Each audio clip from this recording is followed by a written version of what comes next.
Hello, everyone. Happy Friday. I have Lucas here with me, my sweet boy.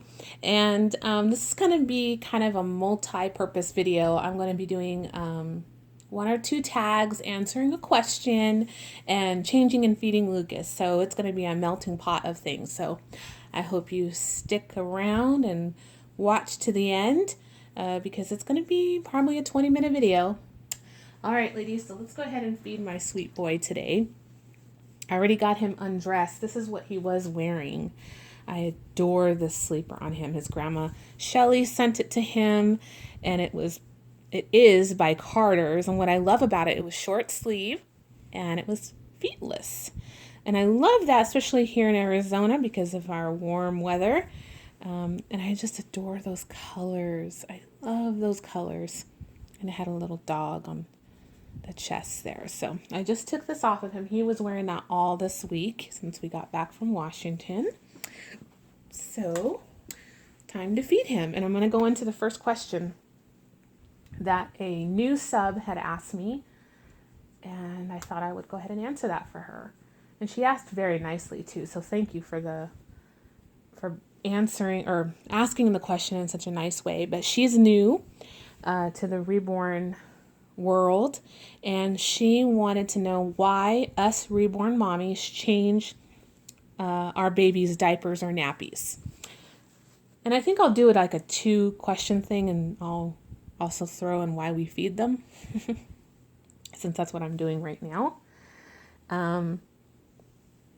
Well, when I first got into the hobby and I started watching videos on YouTube, the interaction part is what really drew me to the hobby. I loved the interaction that a lot of the reborn mommies had with their babies, and that is feeding and changing their nappies or diapers. I just thought it was just so cute, and I would gravitate to those certain videos, and I still do. As you know, or maybe you don't know because you're a new reborn mommy, this is fake formula. This is not real. This is laundry detergent or fabric softener, and it's made to look like formula. And the nipples are sealed with silicone, so they don't leak because our reborns cannot eat in real life. We do this all for role play, and I enjoy role playing. There are some of us that don't do feeding videos or changing videos because it's just not their thing. They do more changing videos of their clothes, or they'll do hauls or outings and stuff like that. But I love to do feeding videos, and I love to change their little diapers. I used to change their little diapers and nappies more when I first got into the hobby because it was just exciting and new. But now I only change their diapers when they start to get really old and where they just need to be thrown away. And then I will change their diapers. I don't have a large assortment of diapers in my collection because I just don't really buy them. I've bought them at garage sales, thrift stores. You can find diapers that way. I did buy one package from Walmart, and it was like their off-brand, I believe, Parents' Choice. And then a lot of them are gifted to me through friends. And I can't say thank you enough for that. But I am going to convert, well, at least I'm going to try to do the cloth diapers because they're more economical. And the fact is I don't change the diapers as much. So I'm going to see how that goes and see how I like it. There is a store that sells little cloth nappies. And I'm going to give them a try for all of my babies and see how I like it. So yeah, we do it just simply on role play. That is my answer. You don't need to do it. It's not a requirement. It's just enjoyable because I personally have taken care of children all my life and have changed a lot of real babies' diapers. And let me tell you, it's not fun. It's not fun at all. But with a reborn, there is no dirty diaper. And that's kind of like the beauty, There's no poop or, pee in their little diaper because they can't poop or pee. So it's just a part of role play and trying to do videos and make it realistic for the audience to watch. And when I do change their diapers, I do use diaper wipes, but they're dried out. So I open the package and I let them dry out. And so when I change their diapers and I wipe them, the diaper wipe is dry. I never put anything wet because they have a cloth body. And his diaper I changed for the 4th of July when we were up there in Washington. So I don't need to change it. It's still a brand new diaper. It's not worn. So he's going to keep this on. And this is an Honest diaper. There are some silicones out there that have a wet and drink system where they can actually drink the bottle and they will actually have a wet diaper. But Reborns, they don't have that mechanism inside their bodies. They're cloth and there's polyfill inside. They cannot drink and therefore they don't have wet or poopy diapers. Some of you who are new to the hobby may get confused because I know there are some Reborn mommies in the community that do role play videos where their Reborns have poopy diapers. But again, that's all role playing. It's fake baby poop that they use out of baby food. And they make it look like the Reborn has pooped. I've personally never done that.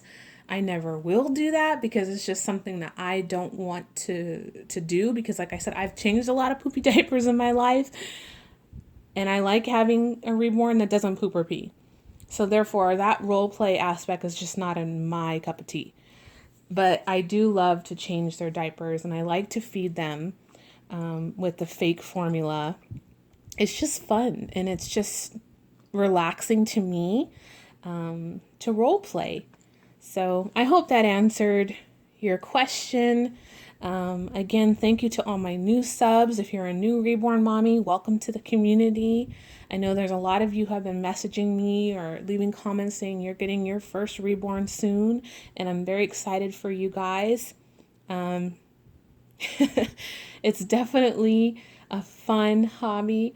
And these Reborns to me are like potato chips. You cannot just have one.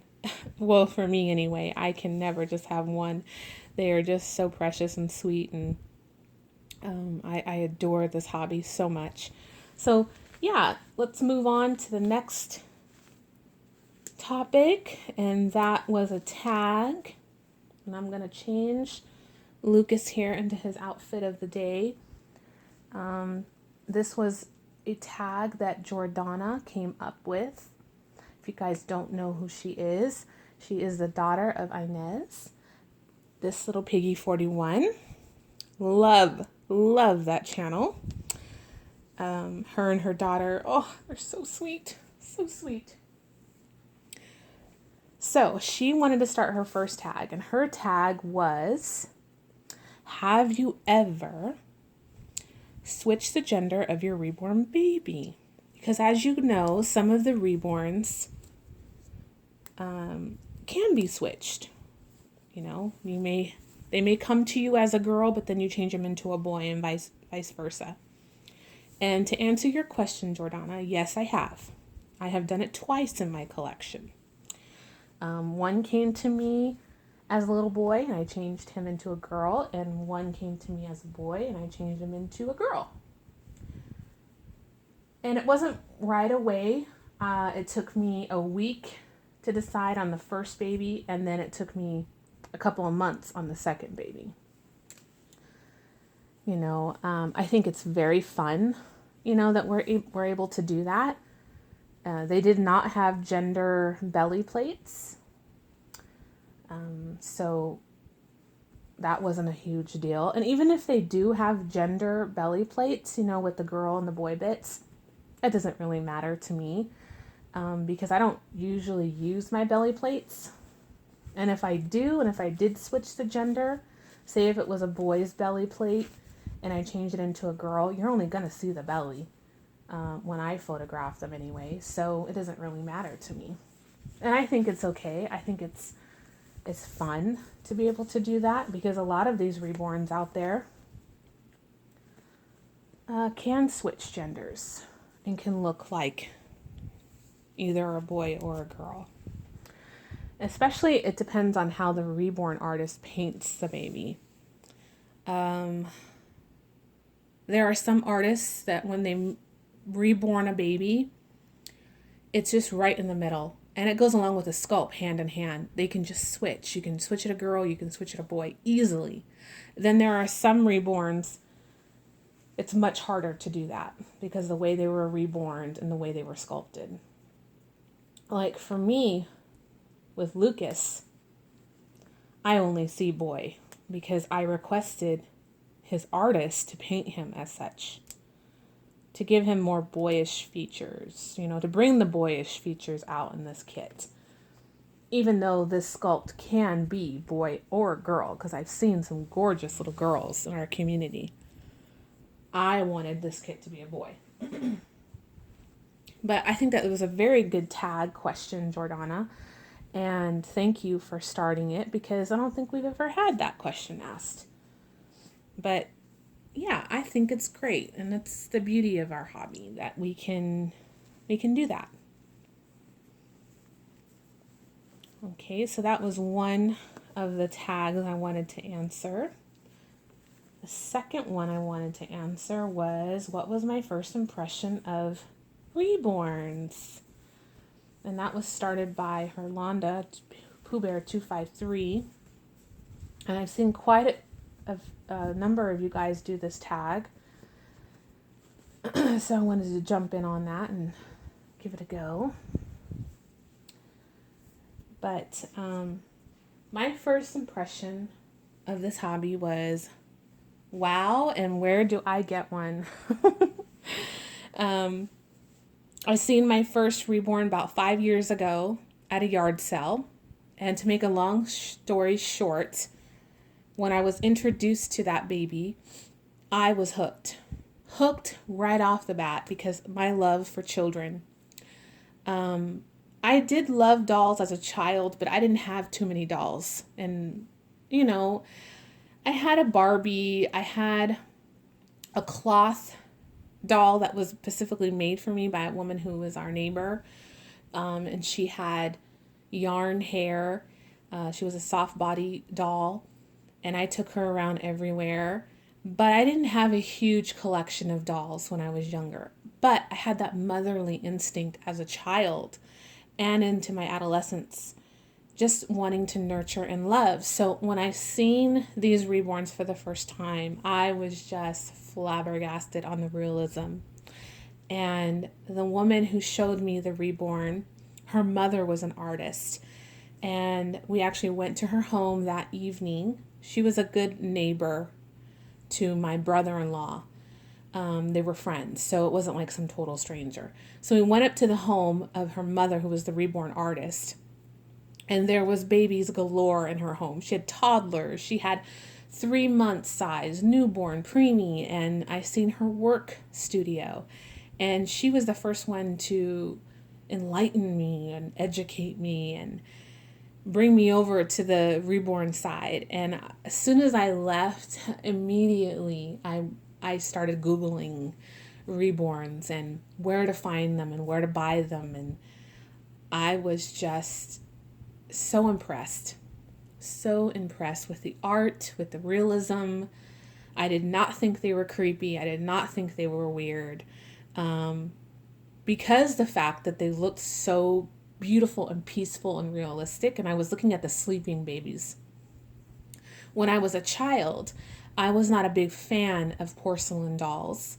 They creeped me out. Certain older dolls and clowns, they give me the creeps. And when I mean creepy, I mean like scary. They scared me.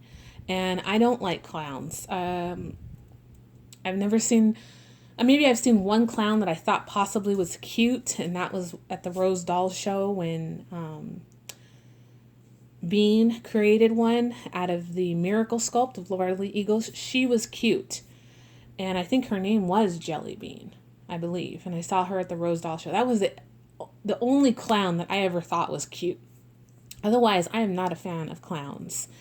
I don't know what it is. They just scare me. And I did not like them when we go to the circus. I just thought their painted faces were really disturbing to me. I don't know. It was just me.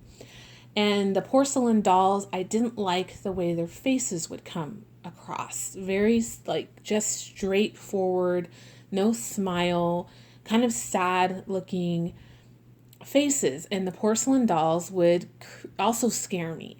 So I never had any of those kind of dolls growing up. I wanted, pretty, peaceful, cheery dolls. I had a strawberry shortcake. I had a Rainbow Bright when I was a little bit older. I always wanted a Cabbage Patch, but I never was able to get one. My mom and dad weren't able to buy me one. And still to this day, I want a Cabbage Patch. I want one so bad. I had a friend that looked like a Cabbage Patch doll. I'll have to share that photo with you guys. But, and that was like a little joke my dad would tell me. He goes, "You don't need a Cabbage Patch doll. You have a friend in real life that looks like one." And I'm telling you guys, she looked like one. She was adorable. You know what? Let me grab that picture real quick. Okay, so I grabbed the photo. Okay, so this was at my birthday party. And as you can see, this is me, my sister Samantha, which Aubrey looks a spitting image of her, doesn't she? If you all know who Aubrey is, my niece, she looks just like my sister.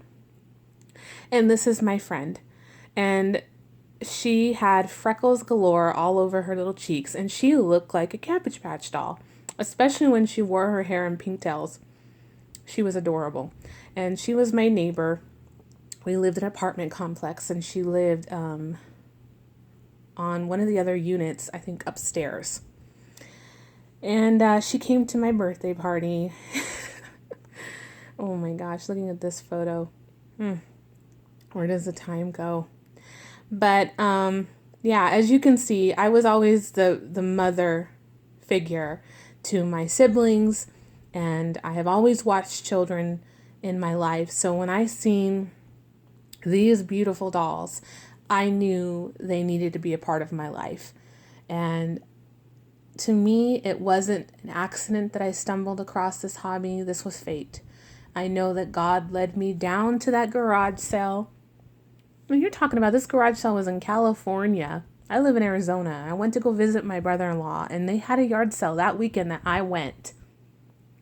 That to me is not pure luck. That to me is fate. Because if I wouldn't have walked down to that garage sale and seen that reborn baby, I would have never been into this hobby. So God led me into this hobby, and I have met some of the most incredible friends, reborn mommies, sisters that have changed my life forever, and lifelong friends that I will have throughout my life. So I hope that answered the question of how I felt about my first impression. I absolutely love them. And I will always love them. They will always be a part of my life somehow, some shape, some form. And I love educating people about reborns and getting them to love the hobby. So yeah, I hope I did that tad justice. Let me see if there was anything else I wanted to chat about today. I think that was it, just those two tags.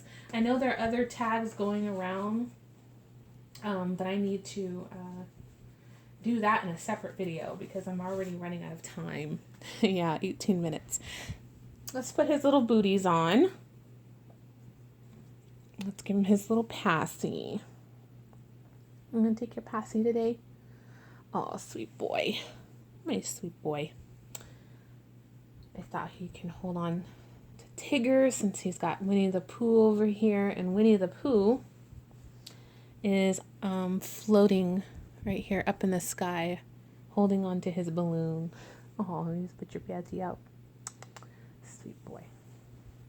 Okay, and then these little booties were made by Annie Walker. And I'm going to put them on Lucas. I just thought they would go nice with his outfit today. And if it gets too warm, I'll take his little pants off and he can just wear his booties and his onesie. I hope all of you are having a lovely Friday.